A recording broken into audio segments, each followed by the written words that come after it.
Hello' everyone, কি খবৰ আপোনালোকৰ? আজি আপোনালোকৰ মাজলৈ আকৌ দুযোৰমান মেখেলা চাদৰ লৈ আহিছোঁ মই দীপশিখাই। আৰু আজি কাপোৰকেইযোৰ হৈছে স্ক্ৰীন পেইণ্টিঙৰে হয়, যিকেইযোৰ একদম পূৰা পিয়'ৰ কটনত আছে। আৰু কাপোৰকেইযোৰ দেখাওঁ বুলি ভাবিছোঁ, সেইবাবে মই আপোনালোকৰ মাজলৈ এটা নতুন ভিডিঅ' লৈ আহিছোঁ। আৰু প্ৰথম কাপোৰযোৰ হ'ল ৰাণী পিংকত হোৱাইট ফুল দি কৰিছোঁ, ৰ'জ হয়।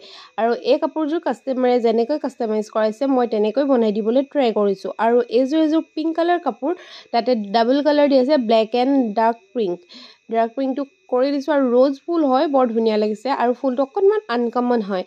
আৰু এযোৰ অকণমান বেলেগ ডিফাৰেণ্ট কৰিবলৈ ট্ৰাই কৰি আছোঁ। ৰাণী পিংক দিছোঁ ব্লু কালাৰত, অকণমান মানে এইবিলাক যিবিলাক কাপোৰ কিনিবলৈ পায় আচলতে, সেইবিলাক কাপোৰৰ কালাৰবিলাক মিলাই পিনি এনেকৈ কৰিবলৈ ট্ৰাই কৰি আছোঁ। এইযোৰ হৈছে পেৰট গ্ৰীণতকৈ অলপমান ডাঠ কালাৰটো, তাতে মই ৰাণী পিংক দি পিনি ফুলটো কৰিছোঁ।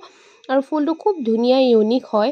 আৰু এইটো হৈছে য়েল্ল' কালাৰত ৰেড কালাৰ ফুল দি নাচনী এজনী কৰিছোঁ, বৰ ধুনীয়া লাগিছে নে কি কয়।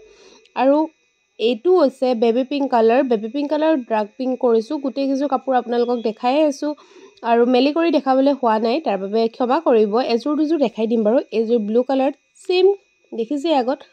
আৰু এইটো হৈছে অলপ এছ কালাৰতকৈ অলপ পাতল কালাৰটো, কি কালাৰ কয় মই নাজানো ভালকৈ। আৰু আপোনালোকে জানে যদি কমেণ্ট কৰিব। তাতে হোৱাইট ফুল দি দিছোঁ, খুব ধুনীয়া কাপোৰকেইযোৰ। আৰু এইযোৰ মই আপোনালোকক মেলি দেখাওঁ বুলি ভাবিছোঁ। এইযোৰ ব্লু কালাৰ ডাৰ্ক ৰাণী পিংকটো দিছোঁ আৰু খুব ধুনীয়া লাগিছে, মোৰ নিজৰ ভাল লাগিছে। আৰু আপোনালোকে ক'বচোন মই নিজলৈ এযোৰ বনাম নে এনেকুৱা নে বেলেগ বনাম। আৰু এইযোৰ হৈছে পিংক কালাৰ কাপোৰযোৰ চাওকচোন, খুব ধুনীয়া আৰু ইউনিক, অকণমান বেলেগ এটা ডিজাইনত বনাবলৈ ট্ৰাই কৰিছোঁ। এযোৰ দেখিছেনে, খুব ধুনীয়া লাগিছে। আৰু এতিয়া আহিলে ৰেড কালাৰ এযোৰ কাপোৰ আৰু এছ কালাৰ য'ত ফুল দিছোঁ ৰঙা, আৰু ৰেড কালাৰ য'ত দিছোঁ হোৱাইট। ফুলকেইটা একেই, কাৰণ কাষ্টমাৰ যেনেকৈ বিচাৰিছে মই তেনেকৈ দিবলৈ ট্ৰাই কৰি আছোঁ। আৰু কাপোৰখিনি দেখি কেনেকুৱা লাগিছে জনাব। যদি ভাল লাগিছে কমেণ্ট এটা কৰিব, যদি আপোনালোকে লওঁ বুলি ভাবিছে কমেণ্ট মেছেজ কৰি দিলেই হ'ব।